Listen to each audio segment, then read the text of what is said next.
Well, welcome back, family. So, do we have some updates for you? So, we definitely have gone through a lot of things in the last week. Man, it's been a crazy one. Stay tuned.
So I know we've been catching you guys up, but we're going to give you guys live updates-ish. We're going to give you where we are now. Because as you can tell, we're not in the RV. So 2 weeks ago, was that 2 weeks? We stayed at our first state park. They said they accommodated a 40-foot RV, so we said game, and we tried it. They can in their parking spaces. They could not in the drive-in. So we're going to do a whole recap of that entire trip. Yeah. So we're not going to go too detailed into that. Just know low-hanging tree plus 40-foot RV, 40-foot fifth wheel at that, which means it's just higher, means there was roof damage. Yeah. But once we got parked, we did have a really great state trooper and camp host and random neighbor help us out and get us to the spot and unstuck. Yeah, big shout outs to Doug. Yeah. Doug really came in, Doug and his wife. He did. Came in with a hatchet. Yeah, they were the neighbors who saw us first and then made this work smoothly. But as soon as we actually got in the parking space, it was amazing. Then we get home, and we were only supposed to be home for 4 days and then leave to Texas for the Eclipse. And that's where it gets fun. Yeah. We were coming back to be there for those couple of days before we headed west or east, because Texas is east from here. Yes. We started heading east to do the total eclipse, and we had found a great RV park. We had already put it out into the ether that this was going to be a great weekend, and then all of a sudden, from our perspective, we're in the truck, the girls are in the truck, the RV is already in travel mode, we're getting ready to plug in. We plug in, all of a sudden, smoke. So we're like, where's the smoke coming from? The pin box is smoking, inside the battery compartment is smoking, in the RV is smoking. Luckily, she found that it was smoking by the propane tanks, because one of the actual major concerns was the fire that started burning in the propane area. Yeah, he pulled the propane literally seconds before the actual fire started. Crazy. So everything just kind of felt like seconds before, because then we pulled it out of the truck and moved the truck and the girls out of the way. Because of course one of our kids are in a car seat, so that 5-point harness is not for the faint of heart to move quickly. Then it was firefighter mode, because Yes. the flames kicked off. They were everywhere. We got the fire extinguisher. Was in there trying to be like, a professional firefighter, but I'm not a firefighter. We were just in go mode. We made some decisions. So we did call 911 too to try to have them. 911 asked how we expected them to help us, and then was just like, well, kill all the power. The first advice, and we cut all of the wires until it stopped sparking. Which then put us in a new predicament. Yeah, because then there's no power, right? And so even if we hadn't cut it, eventually the wires would have burned out anyway. But the RV tech came out. Jeff was great. He came out, looked at everything, and said, hey, I think this is probably the problem. Then Grand Design sent out an inspector. The inspector looked at everything and pretty much said the same thing, right? Because the issue actually ended up being, for those of you that are pulling either bumper pulls or fifth wheels or anything that you actually have to connect into another vehicle, there's a wire called a pigtail, or what's another name for it, the 7-line? The 7-way. The 7-way, yeah. If there's a circuit that gets caught in between the 7-way and the battery, it can create a lot of issues. One, there was a little bit of fraying on a wire from usage of the pigtail, and we couldn't see that because of course that's inside of another box. But once it touched some metal, it created a circuit throughout the rest of the RV that just started frying wires. So we didn't know that at the time. Yes. We were responding to, we see smoke, where there's smoke, there's fire, let's get to it type of thing. But once that connection was made and there was a circuit and grounded, it was basically no stopping it except for what we were able to do. And then the other thing, just to put some people's minds at ease, there is a circuit box. The breaker is supposed to cut off. Because we were in just a series of unfortunate events and it happened so fast and so quickly, it was already heated up and it had actually welded to the side. Yeah. So there was no way it could have flipped off. It's pretty was, gnarly. Yeah, it was seriously a series of unfortunate events.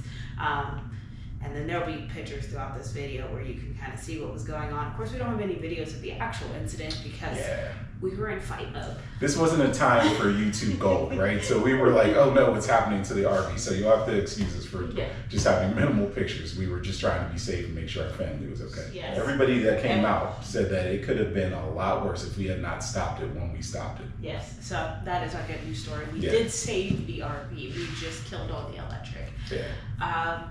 But in the end, because we had seen where this was going to go and we knew Grand Design and no one else was going to move until Monday, because this happened Friday, about an hour after they closed. It was probably the worst time. Yeah, perfect storm. Right, and right after our RV shop closed. So once we got in touch with everyone and realized it'd be Monday before we could move, we decided to still go down to Texas to see the eclipse. So I am originally from Texas, so I just went to my mom's house. And it was still really good. Like, that actually may have been better because my mom had already said she wasn't going to watch it. She ended up loving it. Yeah. The girls got to experience that with their grandmother. And the girls just got to experience it, period. The baby thinks a crescent moon now is an eclipse, and we cannot explain it any different to her. But it did end up still being an extremely cool experience, although it was very, very stressful. We decided on Sunday morning that we're going to make this long drive regardless. It ended up being a really good experience at the eclipse. So that, again, there's still good news here. We still did go. Yeah. Girls, everyone had a great time there. And then we had to come home to deal with it. And that was a wild ride. Yeah. Because the nearest RV tag was 2 hours away. So he was very, very kind and drove out the next day. Like, as soon as we got him on the phone, he was like, I can see you tomorrow. So came out the next morning, looked at it, and like he said, he gave us a lot of tips, because when we said this is our first one, he goes, all right, these are some of the things you should be looking at and doing after he delivered the news of what happened. Yeah, you'll see him a little bit more when we put up a video of like tips and tricks, because he definitely gave a lot. Yes. So then we took that information, sent it to Grand Design, because they had already assigned us a case number, a claim. We had a customer rep we were working with. Like, that was really, really quick. Yeah. They got to us Monday morning, Monday afternoon. We had all this stuff assigned. Like, it was quick. Incredibly professional. It was great. It was great. We sent them everything from the RV tech. And then the next day they gave us a call and said they're sending their guy out. Who we didn't realize how far he had to come, so thank you. Yeah, thanks, Rich. Really appreciate you getting there. Yeah, but he also, because he owns one of them, after he looked at it and took all the pictures and did everything he did to send his report out, he also gave us some tips and tricks on, let's, one, prevent this in the future, but two, just kind of things to know as first-time owners and as Grand Design owners, and things to look for, things to check. So again, very, very amazing, everyone in this process. And he was the one who was like, hey, go ahead and ping your insurance. Yeah. Our insurance, we pinged them same day, and she was just wonderful and amazing. We love Nicole. We do. We do. We love Nicole. We actually do. That whole office was extremely helpful. They had their claims rep call us by the end of the day, and we got that whole claims process rolling. We were able to find a tow and get it up to Blue Compass, and they have also just been amazing the whole time. As soon as we pulled in, they looked, and oddly enough, and kind of funnily enough, because it is only a year old, the team that sold us the RV and worked on it and did all the additional things we found is the team now fixing it. They're going to be fixing it. Everyone in this process has been amazing. Yeah. Is it super inconvenient to be here? Yes, but the baby is looking at it as a vacation because the RV is home, so the hotel is vacation.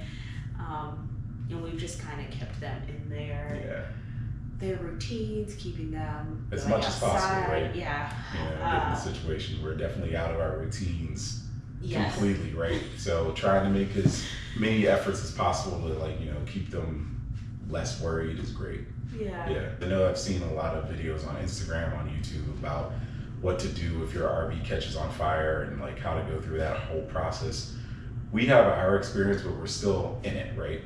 So if you have any comments or any type of suggestions on what we should do in the meantime, where we should probably lodge at for the next couple of weeks, because it's going to be a couple of weeks before it gets fixed, right? Yes. Either way.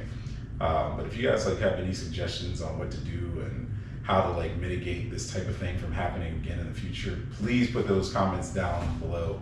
Definitely like and subscribe first, but then definitely put those comments down below so that we can get a little bit better at this week, because I don't think I want to be this cool again. I don't want to experience this again, honestly. It was pretty again, it was electric, and it was the awesome power of all that voltage going through. That was pretty exhilarating. It's not exhilaration I need to have again, right? Yes. That part. Okay, so we'll see you next week.